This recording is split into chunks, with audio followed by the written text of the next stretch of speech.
जय श्री कृष्णा। मैं doctor Ritu tank वापस आप सभी का स्वागत करती हूँ चाणक्य कोचिंग पर। मेरे पास 2-3 पर्सनली फ़ोन आए हैं, मैसेजेस तो आए ही हैं। ये कहा गया है कि मैम आप टॉपिक वाइज पढ़ाओ, आप हमें नोट्स लिखवाओ। तो मैं फिर आप सभी बच्चों से कह रही हूँ, मुझे विद्वान नहीं बनाना है, मैं चाहती हूँ कि आप विजेता बने। मैं छोटी छोटी सी चीज़ें अभी आप लोगों के सामने इसलिए लेकर आ रही हूँ कि ये जितने भी कंटेंट हैं आपको याद हो जाएं, सवेरे शाम सवेरे शाम सवेरे शाम के अंदर। ठीक है, मैं फिर कह रही हूँ कि छोटे छोटे टॉपिक्स याद करो, सवेरे शाम सवेरे शाम सवेरे शाम उसको लिखो, उस चीज़ को साइड में करो, वीक में एक दिन उसको वापस रिपीट करो, लिख कर, बोल कर नहीं। और घर में खाना बनाते वक्त मम्मी पापा इन सबको सुनाते चले जाओ, वाइफ को सुनाओ, और अगर आप तैयारी करें तो अपने पति को सुनाओ, अपने बच्चों को सुनाओ, तो सुनाने से वह चीज़ याद हो जाएगी। दूसरा, बुक्स वगैरह जो रटने की चीज़ें होती हैं उनको बड़े बड़े अक्षरों में लिख कर, जैसे चार्ट के फॉर्म में लिख कर, महिलाएं हैं आप तो बहुत जगह होता है अपना तो स्थान, किचन में सबसे बड़ा स्थान होता है, तो दीवार पे आराम से चिपका दो और याद करो। कई लड़के ऐसे होते हैं कि बिस्तर पे सोए रहते हैं तो छत पे चिपका दो, बिल्कुल डॉट लगा के चिपका दो, बड़े बड़े चार्ट बना बना के। ठीक है, आप जहां पढ़ते हो वहां भली मत चिपकाओ, लेकिन शेविंग करते हो तो कांच के पास चिपका दो, तो वो कंटेंट आपको दिखता चला जाएगा और याद होता चला जाएगा। याद होना जरूरी है। मेरा टॉपिक वाइज पूरा पढ़ाऊंगी, मैं बिल्कुल पढ़ाऊंगी और अच्छे से पढ़ाऊंगी, लेकिन उसके पहले मैं ये चाहती हूं कि आपको वो सब चीज याद हो। जब मैं पढ़ाऊं ना तो आप उसको रिवाइंड यानी रिवीजन में लेवे कि ये तो याद हो गया था, ये भी याद हो गया था, ये भी याद हो गया था, आज हमने इसको रिवीजन में ले लिया। मैं ये कॉन्फिडेंस चाहती हूँ। बूंद बूंद घड़ा भरता है, ये ध्यान रखिएगा। पॉइंट 1 से हम अटक जाते हैं कंपटीशन एग्जाम के अंदर, ये भी ध्यान रखिएगा। इसलिए घबराइए मत, समय चाहिए होता है। मैटर हमारे पास मार्केट में भरा पड़ा है, भरा, रिटर्न भी, सॉफ्ट कॉपी भी, सब कुछ, लेकिन यहां नहीं है, हमारे कपाल में नहीं है, और यहां होना बहुत जरूरी है। ठीक है, इसलिए मैं छोटी छोटी सी चीजें लेकर आ रही हूं कि पहले आपको ये सब याद हो जाए फिर। ठीक है, और मैं बिल्कुल विस्तारित टॉपिक वाइज पढ़ाऊंगी, और मेरे पढ़ाने का प्रोसेस जब आप खुद देखेंगे तब आप खुद कहेंगे कि अच्छा हुआ हमने ये पहले याद कर लिए, अब हमारा रिवीजन हो रहा है और हमें अब एक्स्ट्रा चीजें ही याद करनी पड़ रही है। तो इसलिए ये वापस हमारा एक सेकेंड पार्ट है। ऐसे 2-3 पार्ट और आएंगे जिनमें हम छोटी छोटी चीज़ों को याद करते जाएंगे, हमारा भंडार बढ़ते जाएंगे, और फिर हम हमारे टॉपिक के अनुसार पढ़ेंगे। राजस्थान का art, culture, history, economics, geography with current affairs पढ़ेंगे। करंट अफेयर्स नीचे स्क्रीन के नीचे चल रहा है, फिर कह रही हूँ बड़े बड़े अक्षर में करंट अफेयर्स की कॉपी बना लीजिएगा और लिख लीजिएगा। इंडिया का भी हम art, culture, history, economics, geography पढ़ेंगे, और वर्ल्ड की भी हम पूरी ज्योग्राफी पढ़ेंगे। बिल्कुल नक्शे भरेंगे पेंसिल से, घर पे बैठ कर ये सारा काम हम करेंगे, और इस तरीके से याद करेंगे कि हमेशा हमारी मेमोरी में रह जाएगा, और मेमोरी में रहेगा तो 4 ऑप्शन में एक ऑप्शन टिक हो जाएगा। ठीक है, और वह दी बेस्ट आंसर निकलेगा हमारा। क्लियर है? तो हमें विजेता बनना है, विद्वान आप सब है, बन जाएंगे आप। ठीक है, आज हम कुछ और याद करते हैं, और कुछ और क्या है, जनरली हमसे प्रश्न पूछे जाते हैं। राज्य पक्षी नाम सुना ही होगा, है ना? फिर एक आता है आपका राज्य पशु, आता है। एक आता है आपका राज्य वृक्ष, और एक आता है आपका राज्य पुष्प, राइट? और मेरे ख्याल से आप में से काफ़ी लोगों को इनके आंसर याद होंगे। बिल्कुल, राज्य पक्षी जिसे हम गोडावन के नाम से जानते हैं, राज्य पशु जिसे हम चिंकारा के नाम से जानते हैं, राज्य वृक्ष बिल्कुल खेजड़ी, और राज्य पुष्प रोहिड़ा। बहुत सिंपल, आप लोग कह रहे होंगे तो ये तो याद है हमको, लेकिन कभी कभी इनके घोषित सन पूछ ली जाते हैं, इनको घोषित कब किया गया। ठीक है। तो अब इनको घोषित कब किया गया, तो अब इस घोषित चीज को याद करने के लिए हम इन चारों में रेस लगवाते हैं, दौड़, ठीक है। और दौड़ लगवाने के लिए हमने इनको चारों को खड़ा कर दिया एक साथ और हम बोल रहे रेडी 1 2 3 ऐसे। तो जैसे ही हमने रेडी के बाद 1 बोला, ये दोनों दौड़ गए और फर्स्ट आ गए। हमने 2 बोला, चले ही नहीं। 3 बोला, नहीं गए, तो हमें लगा जाके हम ही इनको 3 दे देते हैं, थर्ड प्राइज दे देते हैं, ठीक है। 198 हमेशा याद रखिएगा, 198 लकी नंबर है हमारा। 9 2025 चल रहा है हमारा, है ना। इसको भी जोड़ते हैं तो 9 आता है और 9 ज्योतिष के अनुसार बहुत मजबूत है, इसकी भी चर्चा हम करेंगे। तो 198 198 198 यानी कहने का मतलब राज्य पक्षी, राज्य पशु 1981 में घोषित किया, वृक्ष और पुष्प को 1983 में घोषित किया, राइट। अब हमसे वापस यहां एक सवाल और पूछता है एग्जामिनर, और वो सवाल है हमारा कि इनके वैज्ञानिक नाम, ठीक है। इनके वैज्ञानिक नाम जो पूछता है वो इस तरीके से पूछता है कि हमें याद नहीं हो पाता है, तो अब हम इसको याद करते हैं। सबसे पहली बात, गोडावन। गोडावन के बहुत सारे नाम हैं, बहुत सारे, आप लोगों को याद भी होंगे मेरे ख्याल से। गोडावन को सोन चिड़िया के नाम से जाना जाता है, शर्मिला पक्षी के नाम से जाना जाता है, तिलोर के नाम से जाना जाता है। जब राजस्थान में साहित्य लिखा गया तो इसे महासारंग के नाम से संबोधित किया गया। फिर हम गोडावन की चर्चा करें तो इसे गुदन मेरू के नाम से भी जाना गया, गुदना के नाम से भी संबोधित किया जाता है, ठीक है। ग्रेट इंडियन बस्टर्ड इसका इंग्लिश में नाम है। लेकिन ये गोडावन का प्रिय निवास स्थल कौन सा है, तो प्रिय निवास स्थल, आवाज आ रही है थोड़ी थोड़ी मेरे को, और वह है आपका राष्ट्रीय मरु उद्यान। और राष्ट्रीय मरु उद्यान जो है वह कहाँ आता है, जैसलमेर व बाड़मेर की सीमा पर आता है। और इसका कंटेंट हम दूसरा वापस याद करें तो राजस्थान में क्षेत्रफल की दृष्टि से सबसे बड़ा अभ्यारण्य है राष्ट्रीय मरु उद्यान। फिर मैं आप लोगों को यहाँ पे कह रही हूँ, राष्ट्रीय मतलब नेशनल, तो इसको आप नेशनल पार्क की सुविधा नहीं देंगे या नाम नहीं देंगे, इसका नाम ही है। जैसे श्रीदेवी के आगे श्री लगा हुआ है, ठीक है ना, तो श्री श्री नहीं लिखा जाता है, ठीक। तो इसका नाम ही यही है, राष्ट्रीय मरु उद्यान। तो हम राष्ट्रीय इसका नाम है, नेशनल पार्क मत डालिएगा, क्योंकि नेशनल पार्क, वन्य जीव, वन्य अभ्यारण्य, इन सब का कंसेप्ट अलग अलग होता है। ये हम नेक्स्ट क्लास में कभी बात करेंगे, ध्यान में रखें। अब हम यहाँ जा रहे हैं, कहाँ, मैं तो उदयपुर से बात कर रही हूँ, तो मैं तो ये कहूँगी हम उदयपुर से जैसलमेर बाड़मेर जा रहे हैं। हम गए वहां पर, जब हम वहां गए तो हमको तो ये शर्मिला पक्षी दिखाई नहीं दिया, कहीं चुप के बैठा हुआ था। तो जैसे ही हमने अंकल चिप्स का पैकेट खोला, अंकल चिप्स, चिप्स होता ना, अंकल चिप्स, हम भी खा रहे थे और हमने 4 बार बोला चिप्स चिप्स चिप्स चिप्स, क्योंकि 4 ऑप्शन है। और जैसे ही हमने चिप्स चिप्स चिप्स बोला तो ज्यादा मिर्ची वाली चिप्स खाते हैं तो सिस सिस सिस करते हैं। तो ध्यान रखिएगा, मैंने शब्द लिखा चिप्स और शब्द आ रहा है सिस, कहने का मतलब ज्यादा मिर्ची खा रहे हैं। तो देखिए इसका वैज्ञानिक नाम क्या आया, क्रायोसिस, इस सिस को यहां, और नाइग्रीसिप्स, अंकल चिप्स। अब ये नाम आपके लिखा हुआ होगा पेपर में, आप यहीं देख के बोलोगे चिप्स चिप्स चिप्स, गोडावन चलकर आ जाएगा, chips chips chips, sips sips sips. तो गोडावन का वैज्ञानिक नाम हो गया क्रायोसिस नाइग्रीसिप्स, अंकल चिप्स, कैसे भी करके याद कर लीजिएगा।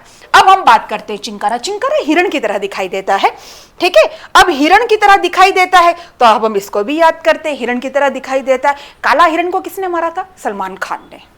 बॉलीवुड के अंदर कितने खान, 3 खान, वापस हम ध्यान देते हैं, 3 खान।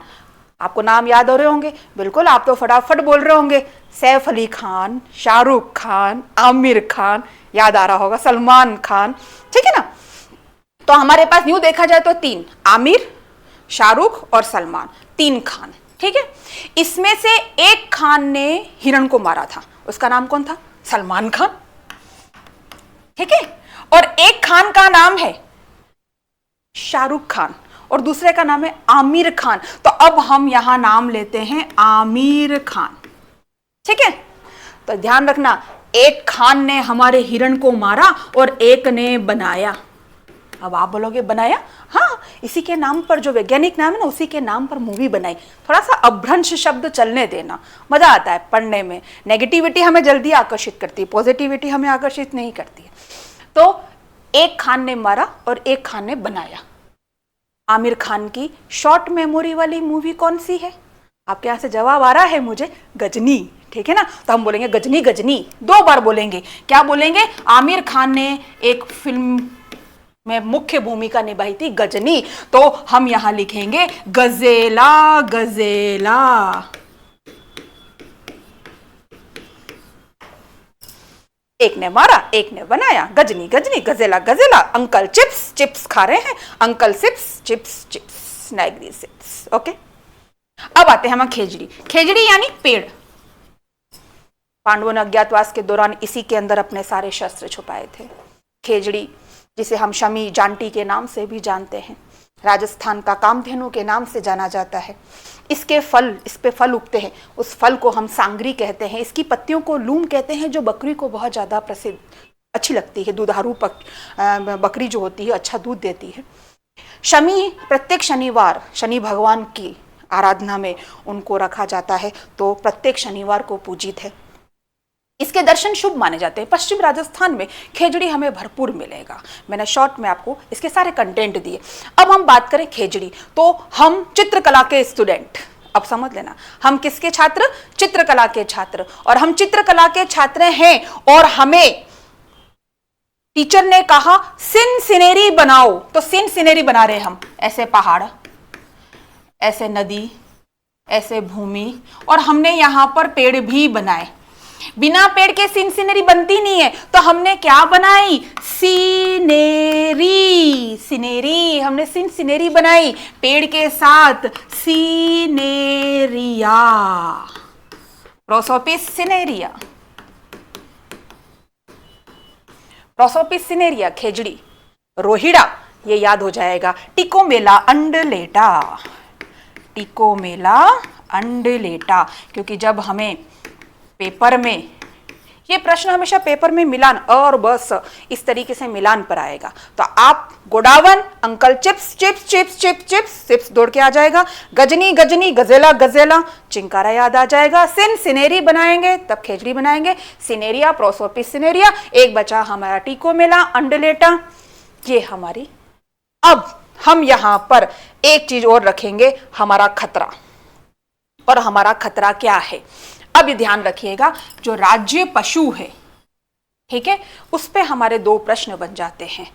एक आएगा हमारा ऊंट, लेकिन इस ऊंट के लिए हमारा प्रश्न बनेगा, सिंपल सा आपसे प्रश्न पूछा गया कि राज्य पशु है, राजस्थान का राज्य पशु है, तो आंसर चिंकारा ही आएगा। अगर वो शब्द लगाता है पशु संपदा की दृष्टि से, शब्द क्या लगाया? पशु संपदा की दृष्टि से राजस्थान सरकार ने राज्य पशु किसे घोषित किया? तो ऊंट, जिसे हम क्रेमलिन के नाम से भी जानते हैं, रेगिस्तान का जहाज कहलाता है। ऊंट पे बहुत सारे प्रश्न बनते हैं, उनकी भी हम चर्चा करेंगे। तो राज्य पशु चिंकारा, वन संपदा की दृष्टि से राज्य पशु चिंकारा, पशु संपदा की दृष्टि से राज्य पशु ऊंट। कंप्लीट।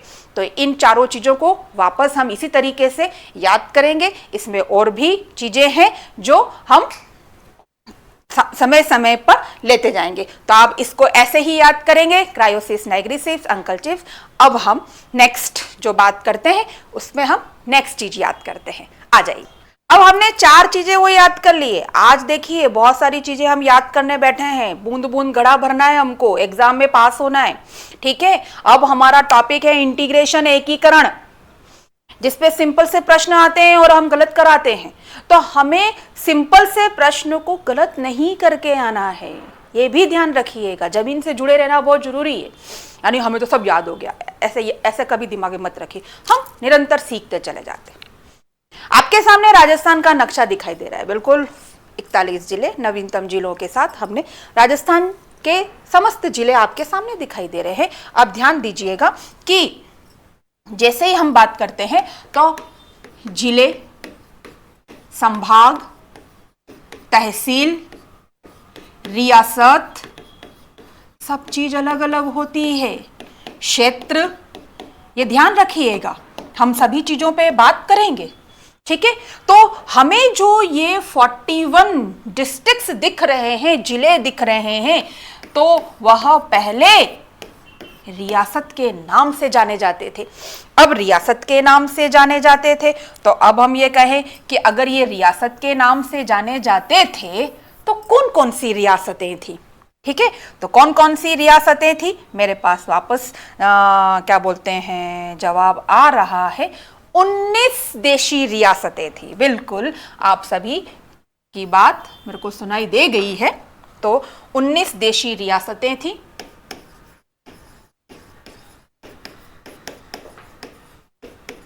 तीन ठिकाने थे और एक केंद्र शासित प्रदेश था।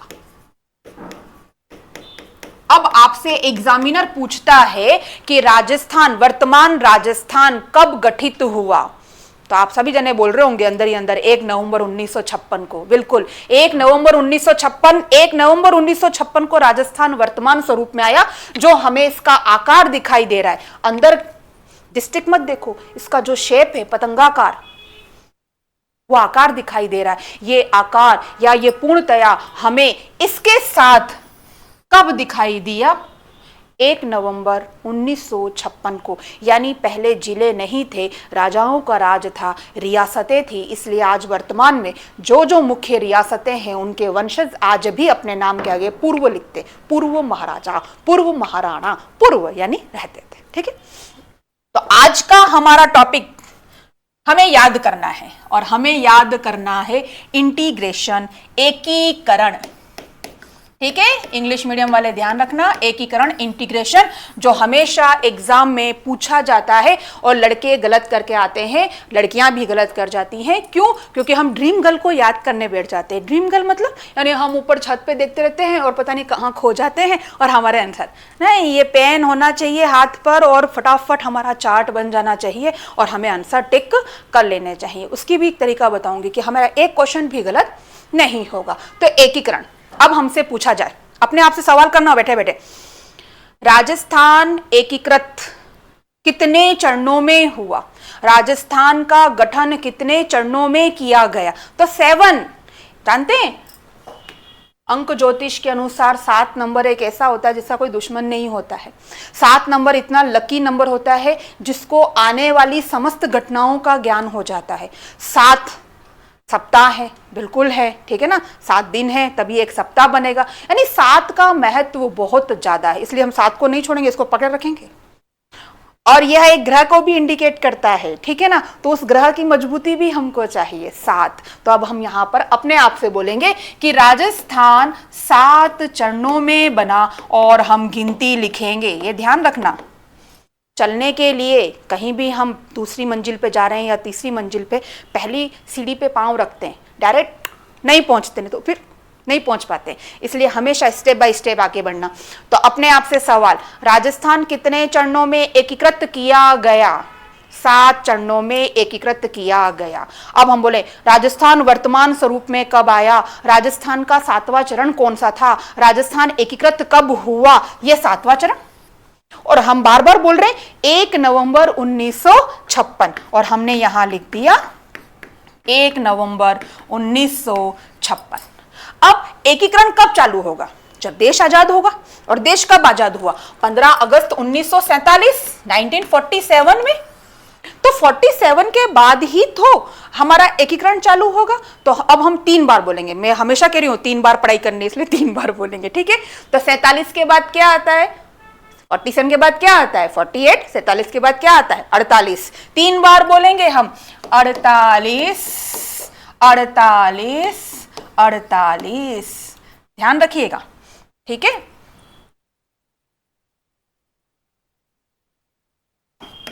तीन बार, हमेशा कह रही हूं 3 बार बोलो, ठीक है। अब 48 के बाद क्या होता है? 49, 2 बार बोलेंगे तो अब हम यहां लिखेंगे 49, ठीक है, 2 बार। अब एक बचा, क्या लिखेंगे 49 के बाद? 50।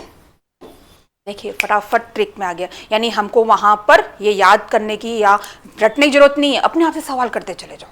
ठीक, अब कैसे भी करके, मैंने क्या बोला, 2025 संख्या क्या हो रही है? 9। कभी मत छोड़ना इस 9 को, ये 9 ही हमारा सेनापति है, मंगल को आइडेंटिटी करता है, 9 सेनापति है। हमने 18 तारीख याद रखिएगा, और मार्च हमारा एंडिंग महीना होता है ना, ITR वगैरह सब हम मार्च में, सब चीज इसी, चैत्र का महीना भी हमारा यही है। तो इन चीजों को याद रखते हुए हमारा मार्च 18 मार्च कैसे भी करके याद रख लीजिएगा। 18 मार्च दुखदाई दिन सुखदाई दिन, कैसे भी करके याद कर लीजिएगा। 18 मार्च 1948 को हमारा पहला चरण बना था, नाम बाद में बताऊंगी। ठीक है, अब इस 18 में ये कितने चरण हैं? कुल 7। इस 18 में हम 7 जोड़ देते हैं।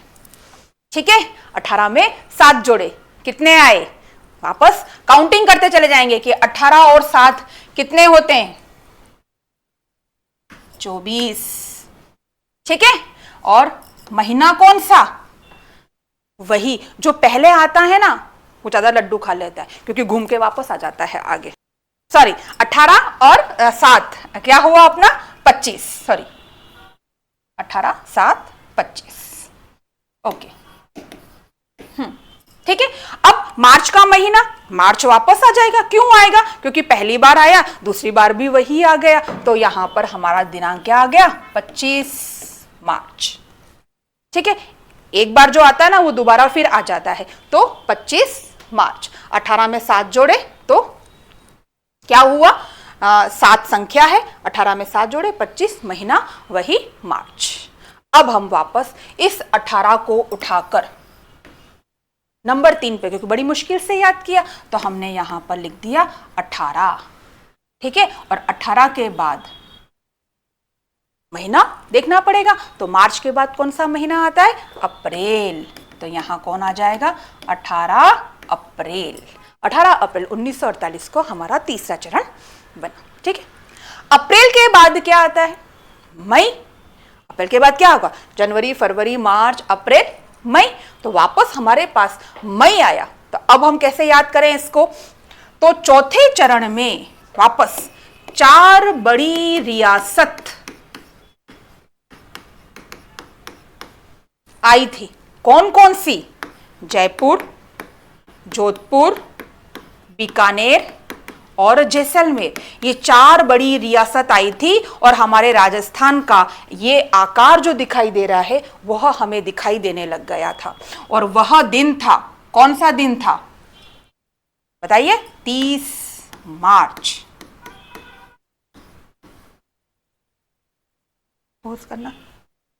ठीक है, तो अप्रैल के बाद वापस हमारा कौन सा मंथ आया? मार्च। यानी मार्च कितनी बार आ रहा है? 3 बार आ गया। आएगा, 1 बार नहीं, 2 बार नहीं, 3 बार तो आएगा ही आएगा। लड्डू खा रहा है वो तो, ठीक है, बार बार आएगा, बार बार लड्डू खाएगा। जो पहले आता है क्लास में उसको बार बार रिवीजन का मौका मिल जाता है। ठीक है, अब हमारे पास कितने शेष बचे? 2 चरण। तो हम यहां पे 2 का भाग दे देते हैं। ठीक है, 2 का भाग दिया तो कितना आया? 15। मार्च के बाद कौन आता है? अप्रैल।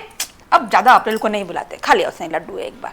अप्रैल के बाद आता है फिर मई, मार्च, मार्च के बाद अप्रैल, अप्रैल के बाद मई। तो हमने यहां पर लिख दिया मई, 15 मई। ठीक, अब जो छठा चरण है वह हमारा गणतंत्र दिवस इसी दिन घोषित किया गया था।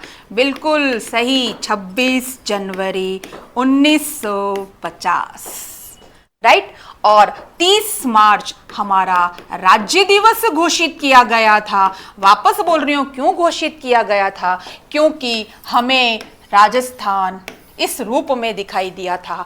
4 बड़ी रियासत जैसलमेर, जयपुर, जोधपुर, बीकानेर, 4 बड़ी रियासतें आकर मिली थी, इसलिए जो वृहद राजस्थान बना था और यही हमारा 30 मार्च। तो इस तरीके से आप इसको याद कीजिएगा, सवेरे शाम सवेरे शाम सवेरे शाम 3 बार। अब इनके नाम भी देख लेते हैं। 18 मार्च को हमारा जो बना था मत्स्य संघ बना था, फिर बना था हमारा पूर्व राजस्थान, फिर आया था हमारा संयुक्त राजस्थान, फिर हमारा जो नेक्स्ट आया वो आया था आपका वृहद राजस्थान, और फिर आया संयुक्त वृहद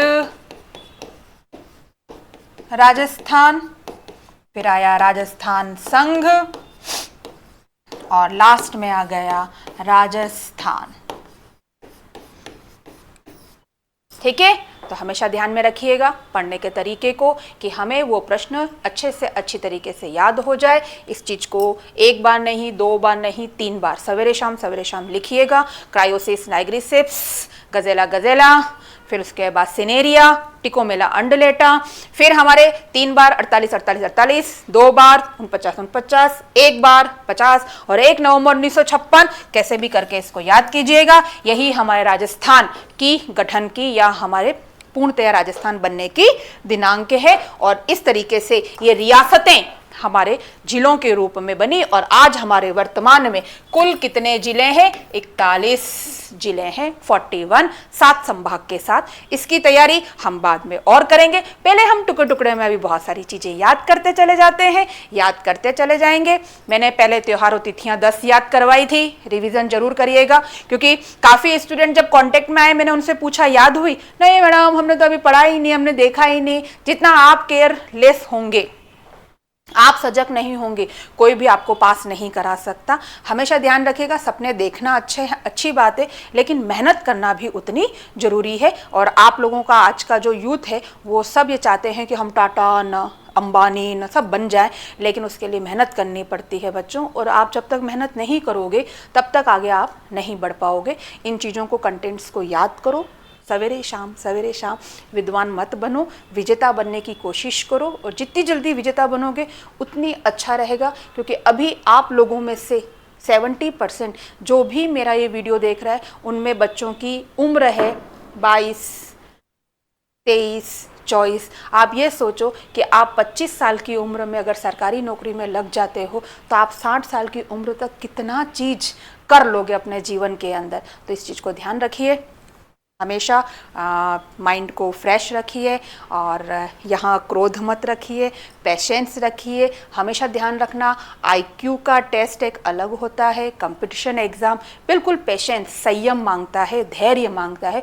जितनी विवेक से, धैर्य से, संयम से आप पेपर को सॉल्व करेंगे उतनी जल्दी आप सफल होंगे। इन्हीं शुभकामनाओं के साथ फिर हम मिलेंगे नेक्स्ट क्लास में। Okay, thank you, good night.